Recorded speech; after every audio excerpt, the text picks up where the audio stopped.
Hello everyone. This problem was asked in GATE 2020. We have to find the natural frequency of this system. In the given problem, there is a disk of mass m connected with a massless rod AB. Both joint A and B are pin joint. That means the disk is free to rotate about point B, and a spring is connected at the mid of this rod, and an inextensible rope is passing over the pulley and connected with a spring K. If we will read the statement, the line saying that there is no slip between the rope and the pulley is going to change entire kinematics of this problem. This problem was the trickiest problem in GATE 2020 exam. It involves a basic concept of rolling without slipping. So to solve this problem, first we should understand that what is rolling without slipping, and this is not a direct problem. This is slightly modified problem from a basic problem. So in today's session, what we are going to do, first we will understand the rolling without slipping. Then we will first take the basic problem which is base of this given problem, and then finally we will solve this problem. So first, what is rolling motion? Rolling motion is actually combination of pure rotation and pure translation.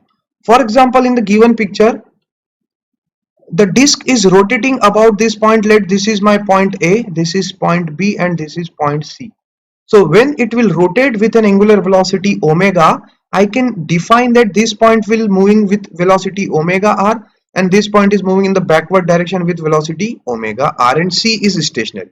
Similarly, in case of translatory motion, if I am saying that all the points are moving with velocity v, and I am going to superpose these two motion, and superposition of these two motion is going to give me the rolling motion.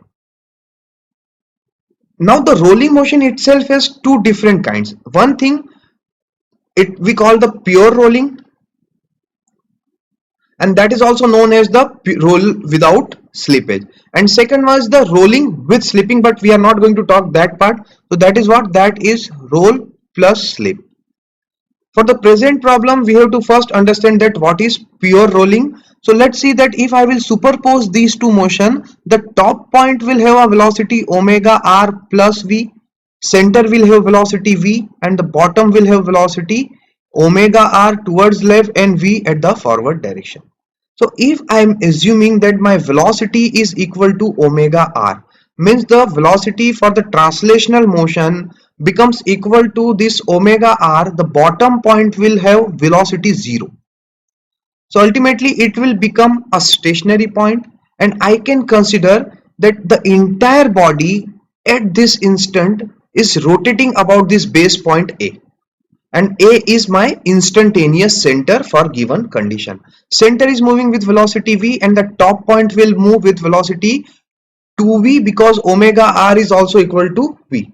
If I will simplify and try to identify what would be the displacement, I can say that the entire body is rotating with an angular velocity omega about this base point A, and if I will consider a rotation of amount theta, the center will move in the forward direction with amount r theta, and the top will move with an amount 2r theta, or I can say 2x.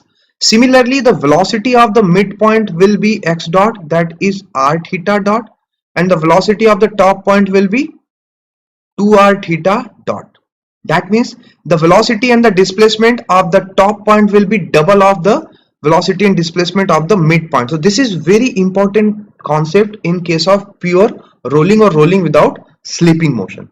Second, if I am interested to write the total energy of the system, so the total energy will be combination of these two motion, or the energy involved in these two motion.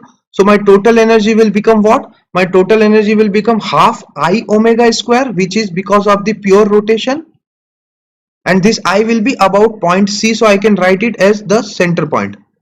That this is point A, this is point C, and the top let's B, so center will become C, and this is about the center point, plus the translatory kinetic energy, that will be half m x dot square. So this is the total energy during the pure rolling motion. I can also visualize this as I am saying that for the given instant, the entire body is rotating about the base point, so my total energy will be the total rotational kinetic energy about the base point. So either the total energy will defined by the combination of these two term or by this single term. And we know that IA is nothing but the IC plus MR square. And how we have written this? This is based on the parallel axis theorem. So when I will put this IA as IC plus MR square in the second equation, I will get the same expression. So please remember the total energy during the pure rolling motion as well as the displacement of different point when the disk is exhibiting pure rolling motion. So let's solve a basic problem. In the given problem, we have to find the natural frequency and the disk is having pure rolling motion or the rolling without slipping and connected with a spring K. If you will understand philosophy of this problem, the actual problem is not a big deal. So what is happening here?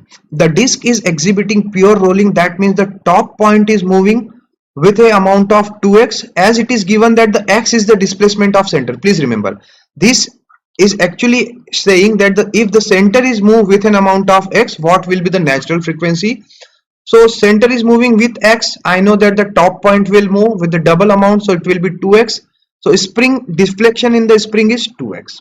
If I am going to apply the energy principle, first I have to write the total energy of my system, that will be constant, and then I will differentiate my total energy with respect to time.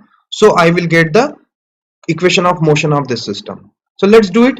The total energy will be what? The total energy will be energy stored in the spring, that will be half K into 2x square plus the total energy of the disk exhibiting the pure rolling motion. So it will be half m x dot square plus half IC theta dot square. But I can write that x is equal to theta r. So my x dot will be what? Theta dot r, or ultimately theta dot, that is my omega, will equal to x dot by r. When I will replace this theta dot as x dot by r, my expression will become, so I can write it half 4k x square plus half m x dot square plus 1 by 2 IC by r square x dot square, and this will be constant. When I will differentiate it with respect to time, my expression will come as half 4k 2x x dot plus half m 2x dot x double dot plus half IC by r square 2x dot x double dot is equal to 0. And if I will rearrange these terms, I will get m plus IC by r square x double dot plus 4k x is equal to 0, and this is my equation of motion for this system.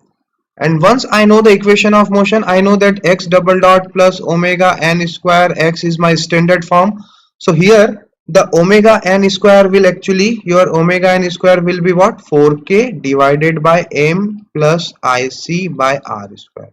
As given that disk, it is a solid disk, I can write that IC will be half m r square, and when I will replace here, my expression for the natural frequency will become 8k by 3m. So this is the natural frequency of this system, and this problem is not very much different from the problem we have to solve finally. And how we can understand that? Let's modify this problem slightly by inverting it and putting a rope here. So this is my disk again. An inextensible rope is passing over this disk connected with a spring. If I am saying that the center is moving with an amount of x in the downward direction, and we have to follow the no slip condition. Please remember, I have to follow no slip condition. Means what? Means what? If the center is moving with an amount of x, there should not be any slippage between the rope and the disc, and that is only possible when the disc will move downward along with the rolling motion. So what will happen here? This end will extend, like the spring will extend here, and the disc will follow the rolling motion. So as here, this is my instantaneous center which is having velocity 0. My instantaneous center here will become this point, and there will be entire rotation here. This is moving by x, so the extension in the spring will be double of that, and that will be 2x.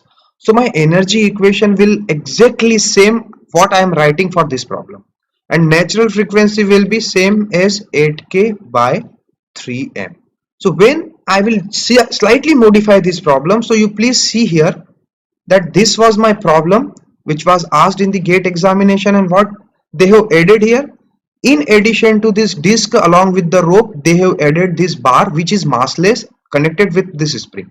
So when I will write the total energy here, we have to write the energy of this spring, that will be half k 2x square plus the total energy of the disk exhibiting the pure rolling, so it will be simply half m x dot square. We have assumed that the center is moving with an amount of x, half IC by r square x dot square, and the fourth term will come because of the potential energy stored in this spring. So how we will find the potential energy of this spring? If the end is going down by an amount of x, we can utilize this similar triangle, and as the spring is connected at the midpoint of this rod, we know that the displacement will be half of the displacement of the tip, so it will be x by 2. So the fourth expression will be half 2k x by 2 whole square, and this would be constant. When I will differentiate this term with respect to time and rearrange, finally my expression will come out m plus ic by r square x double dot plus 4k, up to this point the same equation, plus the k by 2, which is coming out because of this term x is equal to 0. And when I will compare this with x double dot plus omega natural square x is equal to 0, my natural frequency in this system will become what? 4k plus k by 2 divided by m plus ic by r square. If it is a solid disk, I can write it half m r square. Otherwise, if it is a ring, you have to use m r square, and when I will put this value, my final expression will come out as 3k by m. So you can cross check and see that how simple the problem become, because we have now understood the philosophy of pure rolling. This was a tricky problem. It cannot be solved unless we understand the philosophy of rolling without slippage. When I will come next time, we will again try to solve a similar problem. Till then, thank you.